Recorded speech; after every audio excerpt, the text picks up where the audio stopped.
in this video, I am going to be teaching you how to take the derivative at a point and how to check a derivative function. So before you watch this video, I want you to check that this is the correct calculator for you. If you click Math 8, and that's what you see, that exact notation after you press enter, then this is the video for you. If you see something that looks like this,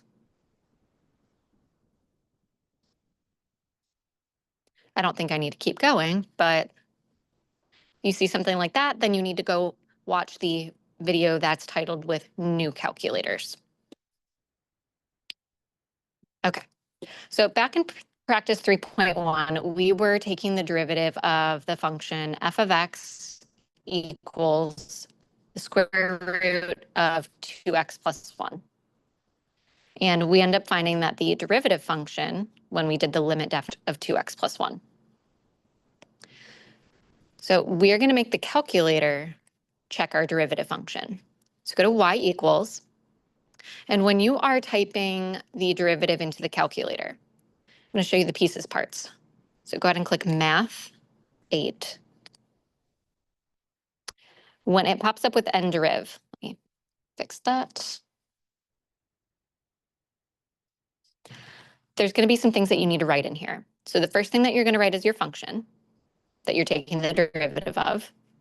Then you are going to click x. So this tells me the variable I'm taking the derivative with respect to. So basically your variable of interest.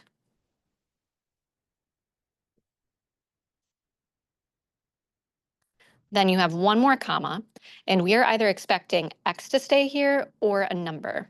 So if you are checking your derivative function, then you do x. If you're checking the derivative at a point, it should be whatever number you're looking at.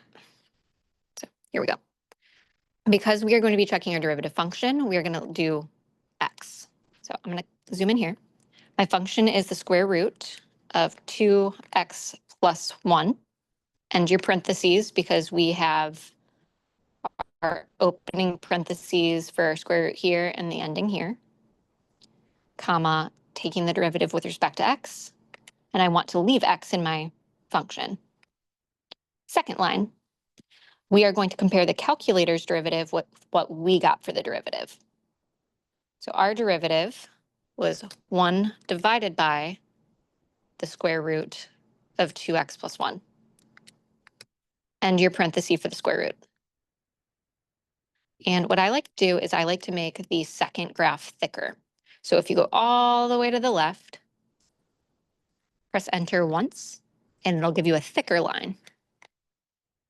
So let's go ahead and go to graph. I'm going to make sure that I'm zoomed normally. Zoom 6 for zoom standard. All right, there's my original graph. Let's go slowly. And then I saw that thicker line appear on top. You can also compare the outputs. So I already had a few x values typed in. I'm seeing the same outputs for those x values, so it's fine. Now let's go back to our main screen, so second mode. And we are going to check the derivative at a point. So let's say that I wanted to know what f prime of 4 was. Well, that would be 1 over, if I did this by hand, the square root of 2 times 4 plus 1. So that's really 1 over the square root of 9, or 1/3. Okay. So when I type this into the calculator, it'll be the same format. F of x, x, because that's still the variable of interest, that's my independent variable. But instead of x, I'm going to plug in my number that I'm taking the derivative at. So that's 4. Okay. So main screen, Math 8. The function, square root of 2x plus 1, and the parenthesis for your square root, comma, x. For the derivative, I'm taking the variable with respect to, comma, the number I'm plugging into my derivative. All right, we got 1/3, so let's see. That number is essentially 1/3. Your calculator is using an approximation technique to evaluate your derivative at that point. We had a more direct way of getting it because we got our derivative function and then we plugged that directly into it. It was just estimating the entire time. So you need to know what you think the derivative is before you check it in the calculator. Similarly, let's say that the derivative for something, not this function, I'll just call it g of x.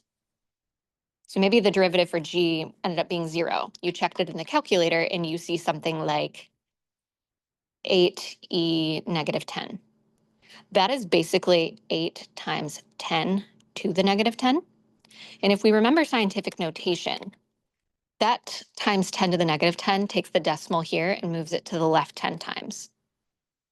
So that would end up being 1, 2, 3, 4, 5, 6. Ooh, I'm going to round out of space. 7, 8, 9, 8. That is essentially 0. So if you see answers like this pop up, 0.